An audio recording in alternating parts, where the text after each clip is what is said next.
kita sistem contoh, oh kalau ada di harga sini saya buy posisi, di harga sini saya sell posisi. Itu kita punya sistem sendiri. Nah, dari sistem tersebut terbitlah indikator. Sebenarnya orang-orang kebalik, belajar indikator dulu, baru belajar ini kebalik. Benar-benar. Jadi kita harus punya sistemnya dulu, kemudian kita bikinin indikator.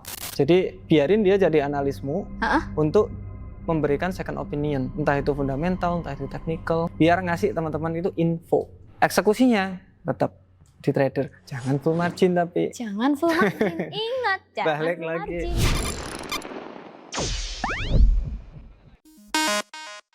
Jadi Goldman Sachs itu dulu punya ratusan cash equity trader di tahun 2000-an. Nah, sekarang tinggal 2 orang, literally cuma 2 orang aja. Sebagian besar digantiin sama Egloris. Dan yang bikin merinding adalah CEO Tropic itu udah pernah bilang kalau mayoritas pekerjaan manusia dalam beberapa tahun ke depan bakal full digantiin sama AI. Menarik. Dan apakah manusia semuanya diganti? Jawabannya enggak, tapi trader itu di angka Kemungkinan. pertama. Oh iya, angka pertama. Nomor anjir. satunya Oke, untuk anjir. yang bakal digantiin sama AI. Terus kita gimana nih? Terus kita bakal gimana? Oke, kalau kita lihat ada datanya sebenarnya. Si Anthropic sendiri itu ngirimin data. Teman-teman bisa lihat di layar mungkin. Oke, teman-teman bisa lihat data dari Anthropic aja. Sebenarnya dari mereka aja udah ngirimin data bisnis apa atau pekerjaan apa yang bakalan digantikan. Yang paling besar kelihatannya memang di bisnis dan finance, di mana para trader itu masuk ke situ. Manajemen, komputer, arsitektur, dan yang menarik teman-teman lihat yang tidak akan tergantikan ini ada namanya ground maintenance. Crowd maintenance, apa itu mas? Yang maintenance yang ada di kerja lapangan. Nah, bener-bener dia nol ya di tengah-tengah. Sebenarnya harusnya kalau AI mungkin nggak bisa, kalau robot mungkin bisa, mungkin Kedepannya. kedepannya mungkin. Tapi kalau sekarang masalah AI mereka nggak bisa karena AI ini yang menarik karena dulu contoh nih kita punya toko, daripada manual Pak masukin ke digital. Setelah digital Pak Ya benar-benar. kemudian terus sekarang saya ngapain? Nah, fokusnya para owner di sini, para businessman di sini sebenarnya bukan bisnisnya yang ambruk berarti kan? Karena bisnisnya tetap aja di situ, tapi dia butuh orang. Yang pertama dulu butuh banyak orang untuk benerin sistemnya mereka. Oke, kemudian sesi kedua mereka mengurangi karyawannya untuk digitalize dulu, biar masuk digitalize. Oke, semakin sedikit. Benar. Setelah itu semakin sedikit lagi gara-gara si AI, tapi bisnis ownernya tetap. Oke. Orangnya tetap, tapi Orangnya yang tetap diganti berjalan di dalamnya. di dalamnya. benar. Nah, kelihatannya kan seperti itu. Itu sangat-sangat menarik menurut saya. Itu sangat-sangat apa ya? Mengcompact apa yang dibutuhkan atau efisiensi itu untuk para business owner. Ini kan tergantung gini nggak sih mas? Kalau trader juga harusnya ada AI ini ada yang makin survive, ada juga malah yang makin tertinggal gara-gara ada AI. Makin tertinggal. Oke, menarik. Kalau di tahap institusional kan mereka punya HFT, High Frequency Trading. Benar. Itu pasti AI. Udah nggak mungkin pakai manusia nih. Human Gimana? trader ini nggak bisa, mungkin. nggak bisa. Berat itu. Pasti udah mulai langsung ke AI. Ya, itu mungkin trader itu yang itu. Kalau trader retail, retail di sini tuh menarik. Kayak saya kan juga retail lah kita bilangnya kan. Itu menarik karena kita juga butuh human touch-nya. Kira-kira orang-orang di sini itu gimana, fundamental seperti apa? Apakah itu nggak bisa AI? Bisa. Tapi untuk memberikan insight-nya. Kayak dirimu kan, kamu ngasih insight semuanya dah. Itu kan semua Dari AI. udah di cover kan Benar, sama benar. AI. Dari Tapi tetap balik lagi yang perlu human eksekusi. touch. Ya eksekusi siapa?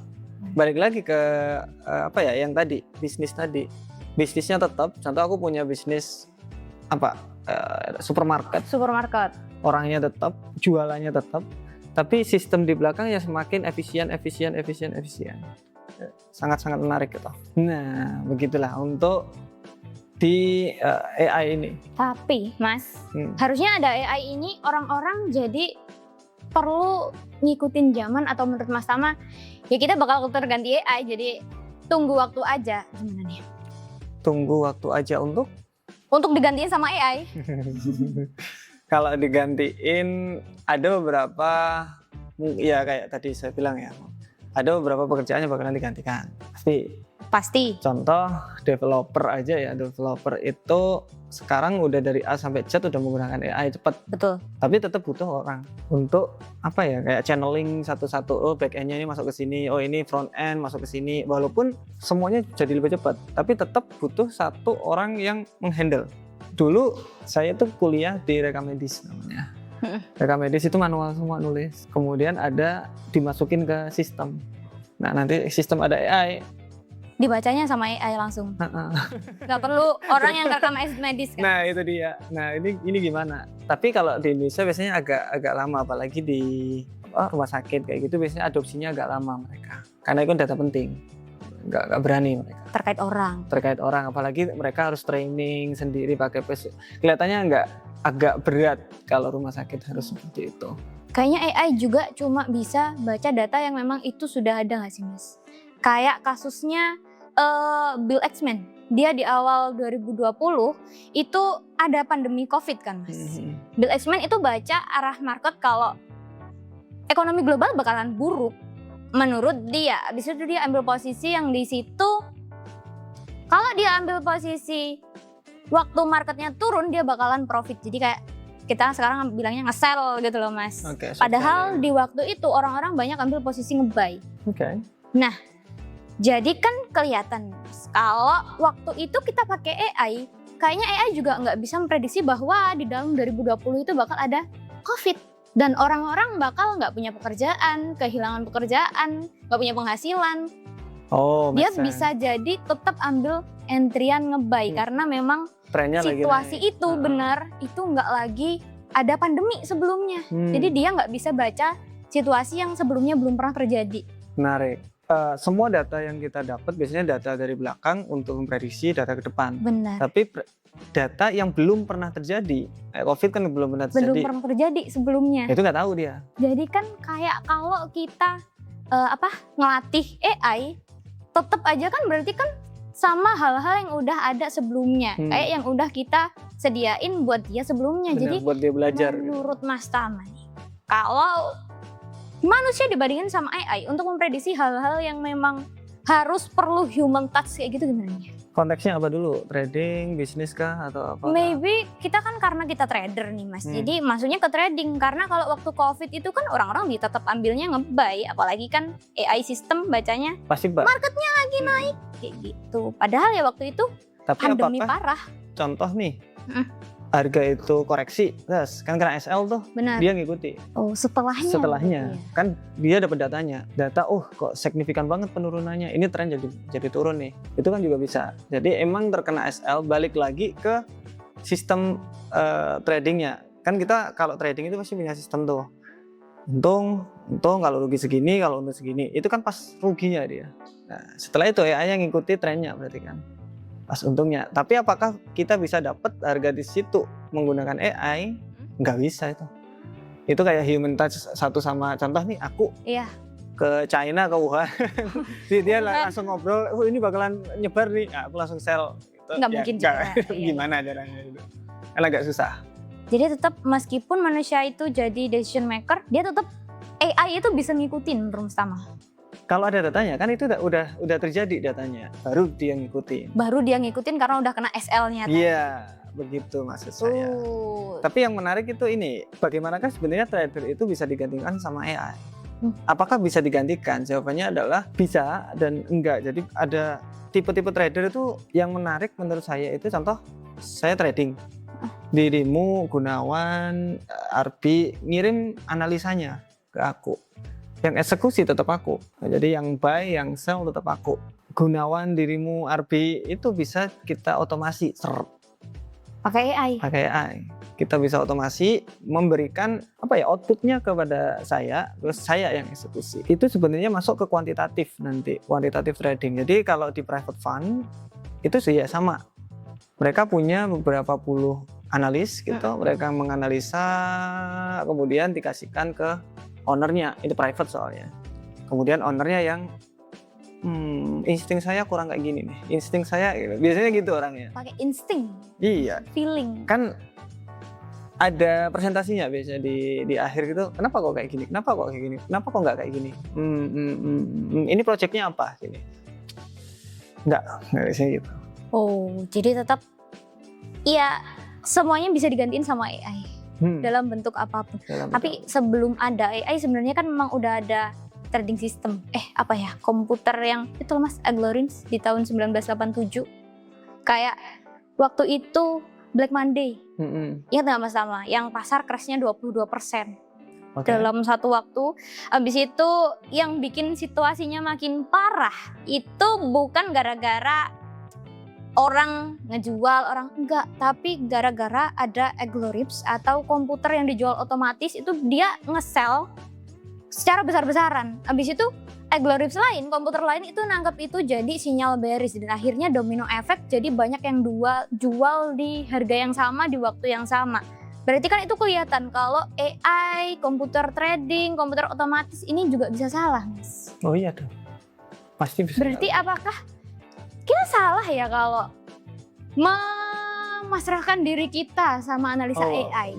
Balik lagi, kalau robot, jadi orang-orang itu biasanya itu kebalik. Jadi kita balik lagi ke analogi trading. Kita trading punya sistem. Kita sistem contoh, kalau ada di harga sini saya buy posisi, di harga sini saya sell posisi. Itu kita punya sistem sendiri. Nah, dengan sistem di sini biar saya gampang, saya bikin indikator misalnya kan. Ketika indikator di sini menunjukkan di sini saya biasanya buy. Nah, dari sistem tersebut terbitlah indikator. Sebenarnya orang-orang kebalik. Belajar indikator dulu, baru belajar ini kebalik. Benar-benar. Jadi kita harus punya sistemnya dulu, kemudian kita bikinin indikator. Nah, setelah kita bikin indikator, yang bikin indikator pasti bilang, kelihatannya enak ya, daripada ini indikator di sini langsung buy posisi, ngapain? Tak buat robot aja Oke. Dari situ keluarlah robot trading. Nah, dari robot trading di sini, kelemahan dari robot trading dia nggak bisa market lagi kayak tadi COVID kan shifting itu dia bingung. Susah, bener. Langsung bingung, apalagi emas contoh volatilitasnya sangat-sangat kencang kan sekarang. Dulu 20-30 pip udah bagus, sekarang 100 sampai 300. Nah itu AI bingung, keluarlah AI, di mana AI robot trading di situ itu dimasuk bisa learning. Oh, volatilitasnya segini, sekarang berarti saya kalau TP harusnya segini. Nah itu evolve dari dasarnya trading, tapi orang tetap harus paham dasarnya trading. Orang kebalik biasanya, langsung tinggi. Terus balik. Belajarnya biasanya, saya punya ini Mas, indikator ini. Nah, ini cara kebalik. Dipakainya gimana? Kebalik. Jadi teman-teman harus punya sistem dulu. Kalau punya sistemnya, contoh nih, saya itu biasanya gini Pak, gampang. Saya lihat rata-rata harga. Jadi kalau contoh saya dari 200 candle ke belakang, saya rata-rata itu di harga 3.000 emas itu. Contoh. Jadi kalau di atas harga 3.000, saya bakalan sell sampai di harga 3.000. Contoh aja. Nah itu berarti daripada dia ngitung terus-menerus, bisa pakai namanya moving average, kayak gitu. Habis itu daripada dia eksekusi manual, bisa nanti kalau udah fix dia moving average-nya bisa dibuat robot. Kemudian, evolve ya. Iya evolve. Jadi gitu harus. Iya memang harus seperti itu, harusnya gitu. Kebanyakan orang kan salah soalnya Mas. Kayak kita cek. Orang biasanya memang kita kan sudah sering lihat nih, belajar ini dulu padahal dasarnya belum tahu. Dia langsung loncat gitu loh kebanyakan Mas. Padahal kalau kita cek juga ada Renaissance teknologi. Dia apa kan itu? Hedge fund yang successful ever. Dia returnnya per tahun bisa 39%, itu after fees 30 tahun. Jadi gede banget memang. Kapan ya kita kayak gitu Mas? Kayak sabar. Amin. Nah jadi mereka itu bukan hire trader Mas, tapi malah hire matematika, fisikawan, scientist kayak gitu buat ngembangin AI-nya. Jadi mereka rahasianya sebenarnya kenapa bisa returnnya gede banget gara-gara mereka pakai zero human trader. Bener-bener full pakai sistem AI sejak dulu dan kelihatan banget sampai sekarang return rata-rata hedge fund lainnya itu susah dapat single digit return, sedangkan Renaissance itu gede banget dibandingin yang lainnya. Harusnya kan kayak gitu kan, Mas. Mereka tahu kayak manfaatin peluang yang memang manusia itu memang harus digantiin. Memang kalau nggak bermanfaat diganti AI. Karena mereka juga tahu gimana manfaatin AI-nya. Beda sama orang-orang yang manfaatin AI dengan salah. Iya nggak sih, Mas? Mereka udah kayak gitu ya. Iya. Sedangkan kita ngelihat konten YouTube channel, ada support dan resisten. Iya. Waduh. Mereka benar-benar pakai zero human trader. Jadi hiringnya udah bukan kamu trader apa bukan, enggak. Hiringnya aku butuh kayak Mas Daniel, developer dan lain-lain. Jadi lebih banyak hiring engineer. Karena menurutku itu lebih cepat sih sekarang. Jadi kita training AI lebih cepat daripada kita training manusia. Jauh lebih cepat. Secepat apa Mas perbandingannya? Sehari aja udah bisa itu. Serius. Tinggal seberapa data yang pengen dimasukin.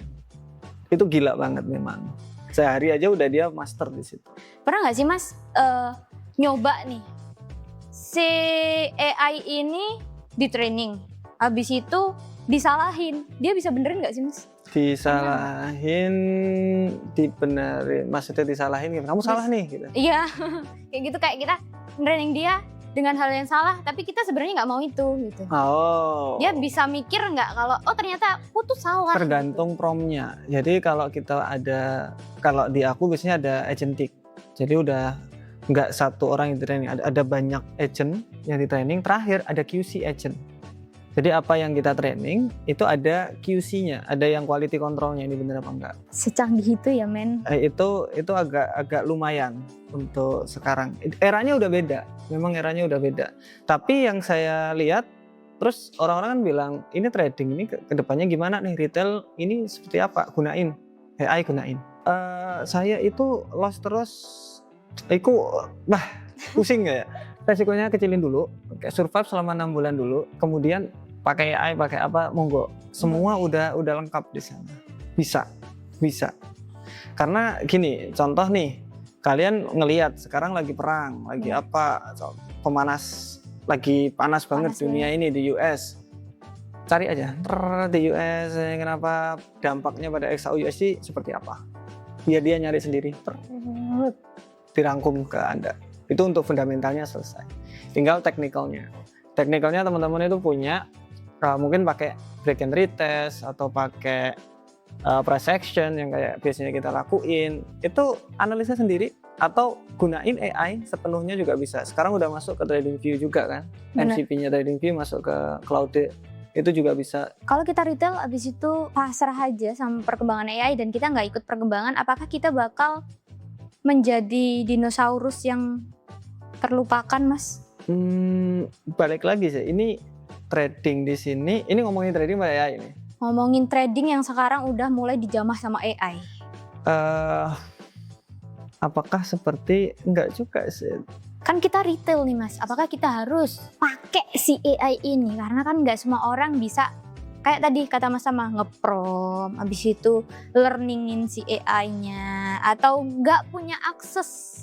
Karena sekarang kan berbayar juga kan kebanyakan. Dan bakalan tambah berkembang lagi. Gitu. Benar. Kalau kita bakal hilang ini Mas? Enggak juga. Balik lagi tadi yang konsep dari bisnis tadi. Jadi tradernya tetap ada, AI-nya ini sebagai tools. Kalau dia bisa pakai tools. Kalau dia pakai tools. Kalau dia nggak mau pakai tools. Sedangkan kalau nggak mau. Sebenarnya juga nggak apa-apa. Nah, balik lagi gitu. Saya udah punya sistem, saya udah punya trading plan, saya tinggal eksekusi. Ya udah selesai, dia bisa. Oh. Tapi kalau pengen dipercepat, diperbagus, dia bisa gunain AI, gitu loh. Kalau nggak mau, ya nggak apa-apa. Aku paham. Bisa. Jadi kayak kita kasarnya sekarang sebutnya kayak di Instagram nggak sih? Di Instagram itu? Semua orang jadi fotografer. Iya kan, semua upload foto, ngefit dan lain-lain. Tapi tetap fotografer yang memang dia profesional di beda. Iya, beda kan tetap.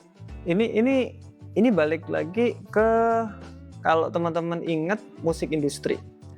Jadi musik industri itu yang bisa masuk ke musik industri itu dulu sangat-sangat susah sekali, sedikit. Sekarang semua pakai laptop aja udah bisa bikin musik. Bikin lagu. Bisa. Berarti kan tools sudah terjamah untuk seluruh yang membedain apa? Skill. Benar. Sebagus apakah orang itu bikin musik sekarang? Kan gitu ya. Aku paham. Apalagi sekarang ada apa ya? Masuk ke ranah kreatif kan ya sekarang. Nah, itu lebih wah itu. Tapi balik lagi, sebagus apakah? Aku yang menarik, kamu tau gak yang lagi barusan ini Justin Bieber di Coachella? Iya, yang berapa 90 menit berapa miliar itu kan? Dia cuma lihat YouTube karaoke gara-gara kan ada permasalahan di belakang, lisensinya kan dijual itu sama dia. Yang bikin aku menarik bukan itu. Apanya, Mas? Tapi apa ya? Humannya. Oh, there is human. Kayak kita tuh kadang-kadang udah lupa. There is a human. Ada manusia nih. Yang nyanyi tuh manusia. Yang nyanyi manusia nih. Oh, there is a human di sini. Makanya kita langsung connection. Oh, bagus ya. Jadi tetap AI ini beda sama human feeling. Yes. Dia cuma sebenarnya kita sebutnya alat bantu.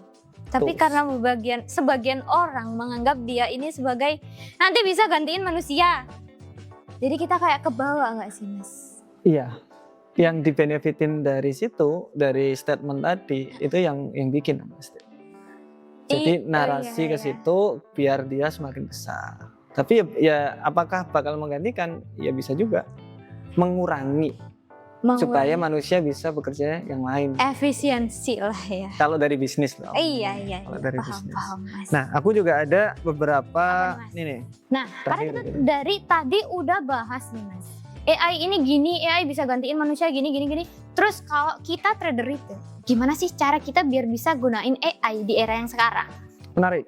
Yang satu mungkin jadi analis. Jadi analisnya teman-teman atau second opinion. Itu penting. Jadi analis dulu. Analisnya.